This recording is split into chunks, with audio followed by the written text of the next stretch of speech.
നമസ്കാരം. ധനുരാശിയിൽ ഉൾപ്പെട്ടു വരുന്ന മൂലം, പൂരാടം, ഉത്രാടം എന്നീ നക്ഷത്രക്കാർക്ക് ഈ ഒരു വർഷക്കാലത്തിൽ ഉണ്ടാകുന്ന ഗുണഫലങ്ങളും ദോഷഫലങ്ങളും എന്തെല്ലാമാണെന്ന് നമുക്ക് നോക്കാം. കാരണം ഈ ഒരു കഴിഞ്ഞ നാളുകളിൽ വ്യാഴം രാശി മാറിയിരിക്കുകയാണ്.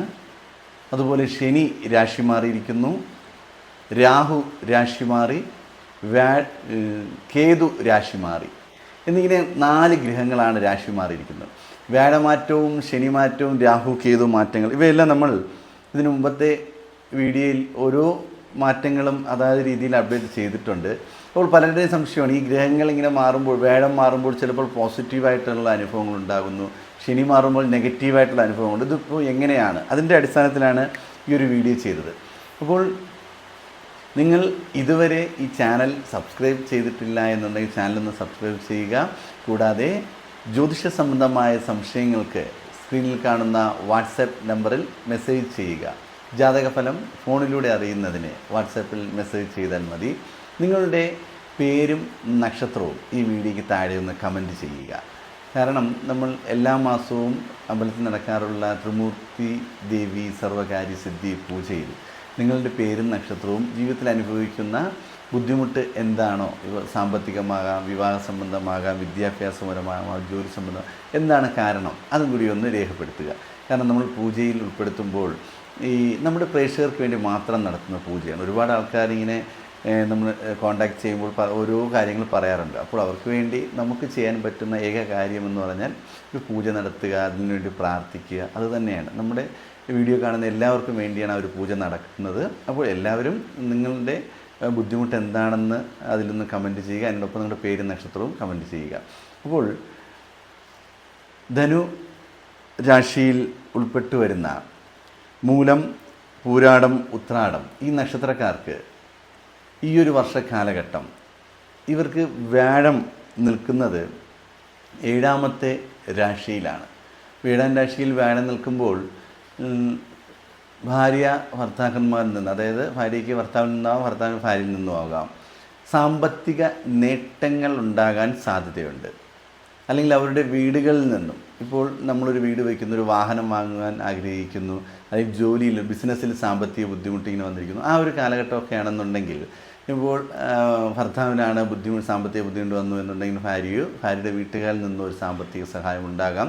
അല്ലെങ്കിൽ ഭർത്താവിനാണ് ഇങ്ങനൊരു ഭാര്യയ്ക്കാണ് ഒരു ആവശ്യം എന്നുണ്ടെങ്കിൽ ഭർത്താവിൽ നിന്നോ അല്ലെങ്കിൽ ഭർത്താവിൻ്റെ വീട്ടുകാരിൽ നിന്നോ ഒരു സാമ്പത്തിക സഹായമൊക്കെ ഉണ്ടാകാം. അവരിൽ നിന്നും ഗുണപരമായ നല്ല രീതിയിലുള്ള പെരുമാറ്റങ്ങളും നല്ല രീതിയിലുള്ള ഒരു സഹായവും സന്തോഷവും എല്ലാം ലഭിക്കുന്ന കുറച്ച് കാലഘട്ടം, ഒരു വർഷ കാലഘട്ടമാണ് വരുന്നത്. അപ്പോൾ കുടുംബജീവിതത്തിൽ സന്തോഷവും സമാധാനവും നിലനിൽക്കും എന്നുണ്ടെങ്കിലും വിവാഹം നടക്കാതെ ഇരിക്കുന്ന വ്യക്തികൾക്ക് വിവാഹം നടക്കാൻ, അതായത് കുറച്ച് കാലതാമസം, ഈ ഒരു വർഷം കഴിയുവാൻ സാധ്യതയുണ്ട്. അപ്പോൾ ഇവർക്ക് ചാരവശാൽ ഇങ്ങനെ വ്യാഴം 7ാം ഭാവത്തിൽ നിൽക്കുമ്പോഴേക്കും മംഗല്യപരമായ കാര്യങ്ങൾക്ക് തടസ്സം വരാൻ സാധ്യതയുണ്ട്. നമ്മൾ ആഗ്രഹിക്കുന്ന രീതിയിലുള്ള ജീവിത പങ്കാളിയെ കിട്ടാതെ വരുവാനുള്ള സാധ്യതയെല്ലാം കാണുന്നുണ്ട്. കുടുംബജീവിതത്തിൽ വലിയ ബുദ്ധിമുട്ടില്ലാതെ ഇങ്ങനെ പോകുന്നു എന്നുണ്ടെങ്കിലും പ്രണയിക്കുന്നവർക്ക് ബുദ്ധിമുട്ട് വരാം. അവർ തമ്മിൽ പിരിയുവാനോ അകലുവാനോ അവർ തമ്മിലുള്ള ആ ഒരു സംസാരം കുറയുവാനോ ഇങ്ങനെയൊക്കെയുള്ളൊരു സാധ്യതയും കൂടുതലായി കാണുന്നുണ്ട്. അപ്പോൾ വ്യാഴം 7ാം ഭാവത്തിൽ നിൽക്കുമ്പോൾ ചെറിയ രീതിയിലുള്ള തടസ്സങ്ങളും ദോഷങ്ങളും വരുന്നു എന്നുണ്ടെങ്കിലും കുടുംബജീവിതത്തിൽ സന്തോഷവും സമാധാനവുമായി മുന്നോട്ട് പോകുവാൻ സാധിക്കും. മറ്റൊരു പ്രധാന കാര്യമെന്ന് പറയുമ്പോൾ ശനിയുടെ മാറ്റമാണ്. ശനി 4ാം ഭാവത്തിലാണ് നിൽക്കുന്നത്. 4ാം ഭാവം എന്ന് പറയുമ്പോഴത്തേക്കും നമ്മുടെ രാശിക്കാർക്ക് കണ്ടക ശനിദോഷമാണ്. കൂടുതലും കുടുംബജീവിതത്തിൽ അല്ലെങ്കിൽ വീട് സംബന്ധമായ കാര്യങ്ങൾ, അഭിപ്രായ വ്യത്യാസങ്ങൾ, സാമ്പത്തിക ബുദ്ധിമുട്ട്, അവർക്ക് ജോലി സംബന്ധമായിട്ട് വരുന്ന ആ ഒരു സാമ്പത്തിക ചിലവുകൾ, ബിസിനസ്സിൽ വരുന്ന ചിലവുകൾ, ഇങ്ങനെ പ്രൈവറ്റ് മേഖലയിൽ ജോലി ചെയ്യുന്നവർക്കുണ്ടാകുന്ന പ്രശ്നം, ഇതെല്ലാം കുടുംബത്തിനുള്ളിൽ വന്ന് ഭവിക്കുകയും ആ കുടുംബത്തിലെ വ്യക്തികൾ തമ്മിൽ അഭിപ്രായ വ്യത്യാസം ഉണ്ടാകുന്നു, ഒരു മനസ്സമാധാനമില്ലാത്തൊരവസ്ഥ, ഇങ്ങനെയെല്ലാം വരുന്നുണ്ട്. തുടർന്ന് നിങ്ങൾ വസ്തുവോ വീടോ എന്തെങ്കിലും വിൽക്കുവാനോ വാങ്ങുവാനോ ആഗ്രഹിക്കുന്നു എന്നുണ്ടെങ്കിൽ അവിടെയും തടസ്സങ്ങൾ നമ്മളുടെ പിന്നാലെ വന്നുകൊണ്ടേയിരിക്കും. നമ്മൾ വിചാരിക്കുന്ന രീതിയിൽ നേട്ടം കൈവരിക്കുവാനാകാത്തൊരവസ്ഥ.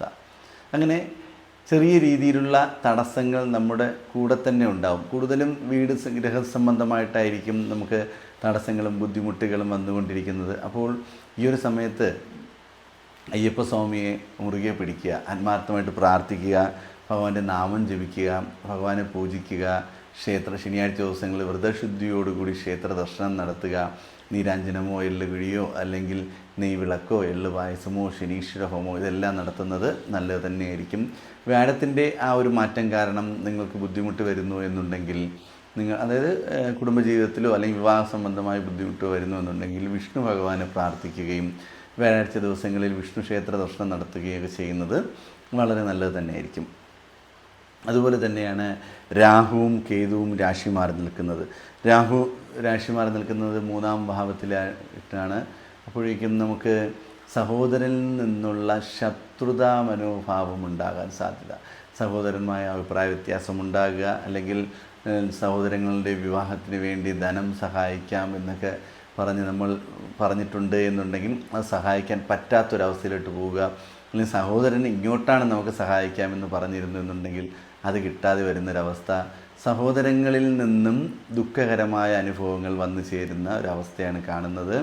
അപ്പോൾ നമുക്കത് സാമ്പത്തികപരമായിട്ടാകാം, മാനസികപരമായിട്ടാകാം, നമ്മുടെ ഒരു മനസ്സിനെ തന്നെ തളർത്തുന്ന രീതിയിലുള്ള പ്രവൃത്തി നിങ്ങളുടെ സഹോദരങ്ങളിൽ നിന്നും നിങ്ങൾക്കുണ്ടാകുകയും നിങ്ങൾക്ക് അവർ മുഖാന്തരം ജീവിതത്തിൽ വിഷമങ്ങളും അതുപോലെ അപവാദങ്ങളും കേൾക്കേണ്ടി വരുന്ന ഒരവസ്ഥയാണ് ഉണ്ടാകുന്നത്.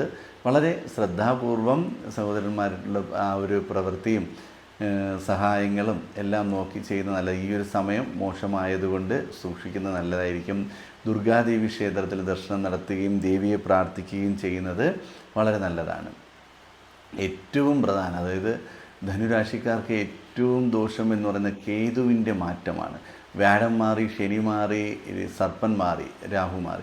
അപ്പോൾ ഈ ഒരു മാറ്റം നമുക്ക് അഡ്ജസ്റ്റ് ചെയ്ത് ജീവിതത്തിൽ കൊണ്ടുപോകാൻ സാധിക്കും. എന്നാൽ കേതുവിൻ്റെ സ്ഥാനം എന്ന് പറയുന്നത് 9-ാം ഭാവത്തിലാണ്. കേതു നിൽക്കുന്നത് 9-ാം ഭാവത്തിൽ. അപ്പോൾ കേതു 9-ാം ഭാവത്തിൽ നിൽക്കുമ്പോൾ തന്നെ നമുക്കറിയാം നമ്മുടെ ഒരു ഭാഗ്യമെല്ലാം നഷ്ടപ്പെട്ടു പോയൊരവസ്ഥ, ദൈവാനുഗ്രഹം നമ്മളിലേക്ക് എത്താതെ പോകുന്നൊരവസ്ഥ, നമ്മൾ വിജയിക്കും എന്ന് കരുതി ചെയ്യുന്ന കാര്യങ്ങളെല്ലാം പരാജയത്തിലാകുന്ന അവസ്ഥ, ഏത് മേഖലയിലും തടസ്സങ്ങൾ. വിദ്യാർത്ഥികളായ വ്യക്തികൾക്ക് പഠിക്കുവാൻ സാധിക്കുന്നില്ല, നല്ല രീതിയിൽ പഠിച്ചുകൊണ്ടിരുന്ന വ്യക്തികളായിരിക്കും, പഠിത്തത്തിൽ മന്ദത വരുന്നു, അഡ്മിഷൻ ലഭിക്കാതെ വരുന്നു, പഠിത്തത്തിൽ മുന്നിലുണ്ടായിരുന്ന വ്യക്തികൾ പിന്നിലേക്ക് മാറിക്കൊണ്ടിരിക്കുന്നു. കലാരംഗത്ത് പ്രവർത്തിക്കുന്നവർക്കും അവർക്ക് അതിൻ്റേതായ അവരുടെ കഴിവുകൾ പ്രകടിപ്പിക്കുവാൻ പറ്റാത്ത അവസ്ഥ, കായിക രംഗത്ത് പ്രവർത്തിക്കുന്നവർക്കും അവർക്ക് വിജയിക്കുവാൻ പറ്റാത്തൊരവസ്ഥ, ബിസിനസ് ചെയ്യുന്ന വ്യക്തികൾക്ക് ബിസിനസ്സിൽ നഷ്ടങ്ങളും പരാജയങ്ങളും വന്നു ചേരുന്നു. മാത്രമല്ല നിത്യവും ജോലി ചെയ്യുന്ന വ്യക്തികൾക്ക് ജോലി ലഭിക്കാതെ വരുന്നു എന്നിങ്ങനെയുള്ള പലതരത്തിലുള്ള പ്രശ്നങ്ങൾ. അപ്പോൾ വിവാഹം ആലോചിക്കുന്നവർക്ക് അത് നടക്കുന്നില്ല. വ്യാഴത്തിൻ്റെ മാറ്റവും ശനിയുടെ മാറ്റവും കൊണ്ട് ബുദ്ധിമുട്ടൊക്കെ തന്നെയായിരിക്കും. എന്നാൽ ഇതാണെങ്കിൽ നമ്മുടെ ജീവിതത്തിൽ എല്ലാ മേഖലയിലും തടസ്സങ്ങളും ബുദ്ധിമുട്ടുകളും വരുത്തിക്കൊണ്ടേയിരിക്കും.